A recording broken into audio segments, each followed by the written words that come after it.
My tip here is lean into it and try not to stress too much.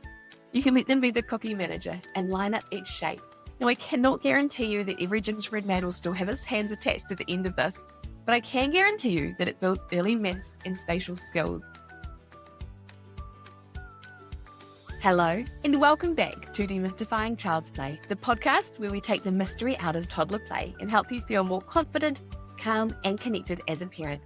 I'm Ruth Verco, and today we're talking about one of my absolute favourite topics, baking with your kids, but with a twist.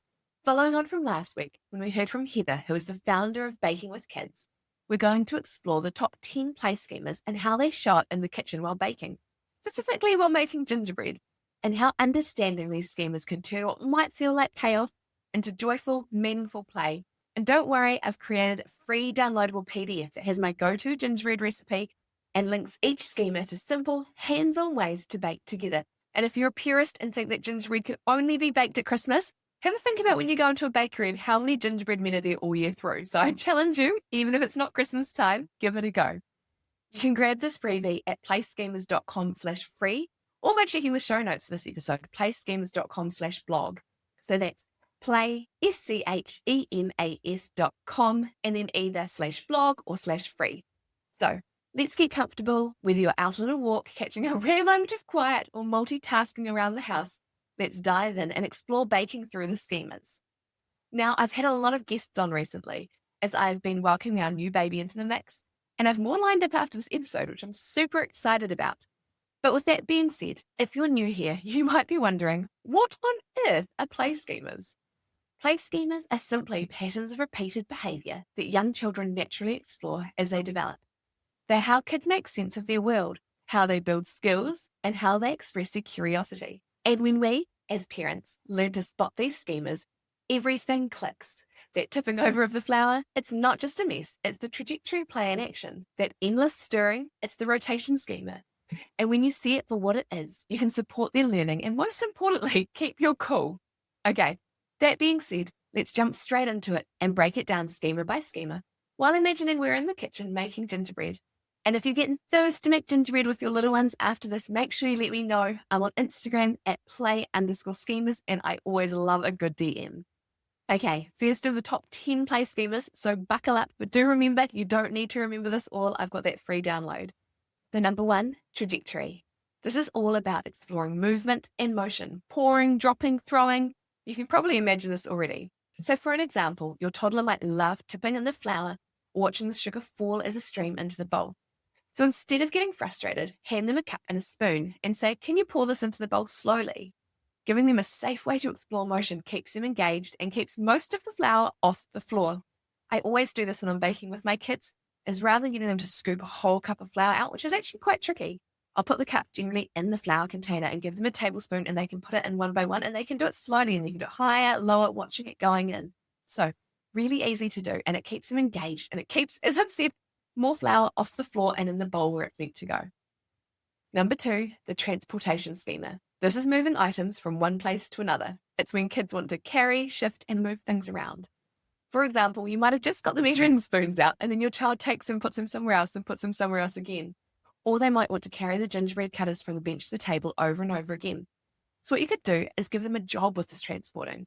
So you give them their own little basket to transport some of the items or let them be in charge of carrying the ingredients from the pantry to the bench and back again. Number three is the rotation schema. Spinning, twisting, turning. The rotation schema is all about fascination with circles, spins, and twists. So I think you can see where this is going. This is being able to stir the batter around and around or twisting the cookie cutter in the dough. So what you can do here is hand over the spoon and say, you're in charge of stirring. Simple as that. It not only feeds a schema, but it builds fine motor skills. And the good thing with gingerbread is that you can't overstir it. And you can also roll it into logs as you're in the kneading phase too. Gingerbread is a very forgiving mix, so you can work with it as long as you want so that they can have all that time doing the rotation schema and they can feel that sense of achievement being the one who was able to stir and able to do it their way. Number four, orientation. This is looking at the world from different angles. Kids exploring orientation love flipping things upside down or lying on the floor to watch things. So for example, they might be able to crouch down low to see the dough being rolled out so they can see it from a different angle. Or they might like to tilt their head sideways as they look into the oven to watch the cookies bake. What you can do is you can narrate what they're seeing. You can see the cookies puffing up from that angle. Or, wow, how thick is it? Do you think I need to go thinner or do I need to go thicker? You're putting all this language naturally into your play and into your baking. Okay, number 5 is the positioning schema. This is organizing and lining things up. The positioning schema is all about arranging items in order, which I've said before is not always an order you think, it's an order that they think. As they get more mature in their thinking, they'll have more logical orders, but especially as they're younger, anything goes, and that's okay. So for example, your little one might take all of the cookie cutters and line them up in a perfect row before you can use them. Or they might want to be the ones lifting the cookie dough onto the tray. Now, my tip here is lean into it and try not stress too much. You can let them be the cookie manager and line up each shape. Now, I cannot guarantee you that every gingerbread man will still have his hands attached to the end of this, but I can guarantee you that it builds early maths and spatial skills, all this learning embedded straight into baking. And I hope you're already noticing that through the first 5 that I've shared, as everything I'm sharing is not something that's a new, wow, I didn't think of doing that. It's actually just embedding natural practices of baking into what you're doing, but being aware of what your child's schema is. Because the more you're aware, the more you can lean into it, the more you can stress less, and the more your child can actually feel involved and encouraged and want to do it. And if you listen to the last week's podcast, which if you haven't, I highly recommend you do, where Heather shares her top 5 tips about baking with children. One thing that goes over and over again is just giving a bit more time and knowing that the more they do it, the easier it will become because they're learning these skills. Okay, number 6, we're going to transformation, which is mixing, changing, and experimenting. So transformation is all about the changing states and experimenting with cause and effect. So this is with any type of baking. What you're doing is you're watching the wet and dry ingredients come together to make something new. Or when you're decorating the cookies, it was flat and now there might be some bumps and some different things on it. Or you might see colours blend of using colouring. And what you can do is talk through the changes, as I'm all about talking through the play. See how the butter melts when it's warmed. This builds early scientific skills, thinking, and keeps them curious and engaged. Number 7 is the connection schema. This is joining things together. It's when children explore how things link or stick together. For example, connecting pieces of dough, sticking on decorations like the buttons, or as they see the mixture come together into that one ball. And this is where the schemas overlap. You can have some quite clear ones like the rotation schema, just being able to mix over and over again, and they just want to keep mixing and keep going and they don't want to stop. But there can be ones that you can see cross over really well as well, which is amazing. So what you can do is you can encourage it again with phrases that put them in the driver's seat, being able to design their cookies and watch their faces light up, saying, you can choose how you do this cookie. I really want to see. After connection, I always put disconnection because they go hand in hand, but they are very different because pulling things apart is quite different to connecting, especially if you've got kids in these different schemas. So you can get them to pull apart some dough scraps. It could be breaking a cookie in half to see what's inside. It could be the cutting the butter. So anything where they can disconnect something. And here, try your very best to hold some of those thoughts if you need to. And rather than correcting them, saying they're doing something wrong, frame it as exploration. If they're really wanting to just pull apart the dough before you're able to get any of those cookies in, offer them some extra scraps just for pulling apart and pinching. Or maybe you could have gingerbread that doesn't actually look like cookie cutter shapes. It could be the scraps on the edges. It's how they want their cookie to look. It would taste the same, look a bit different, but that is fine. I'm all about leaning into what your child wants to do in the baking because we're all about promoting these memory-making experiences through play. Okay, getting near the end, we've got enclosure. Enclosure is about creating boundaries. It's when children love to create borders or fill spaces. For example, pressing the cookie cutter into the dough to fill the whole shape, or maybe icing around the edge of a cookie and then putting sprinkles on. They're enclosing the shape. So what you can do is you can provide them shapes and let them focus on filling them carefully. It's great for concentration.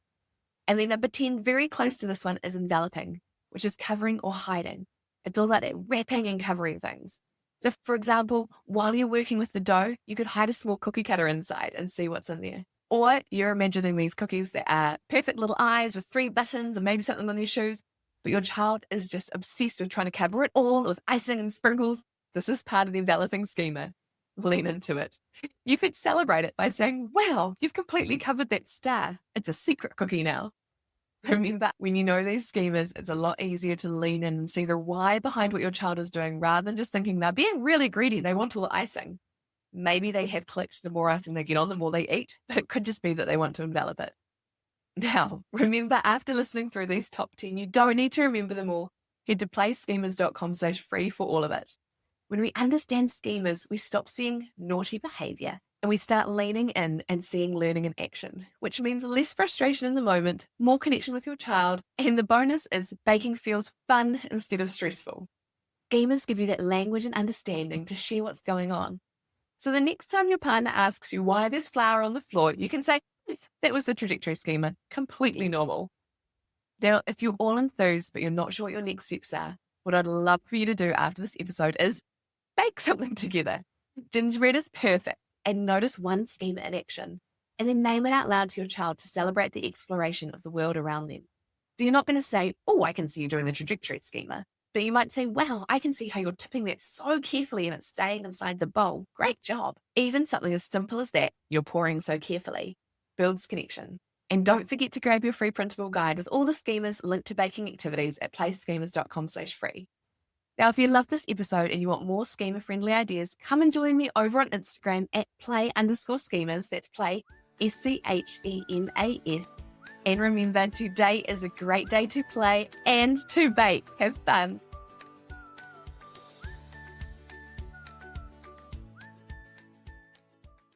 If you've ever wished that you had a group of parents who just get it, I would like to welcome you to the Play Schemas Collective. It's where you can ask questions without judgment, share those little wins only another parent would understand, and dive deeper into your child's play with people who speak your language.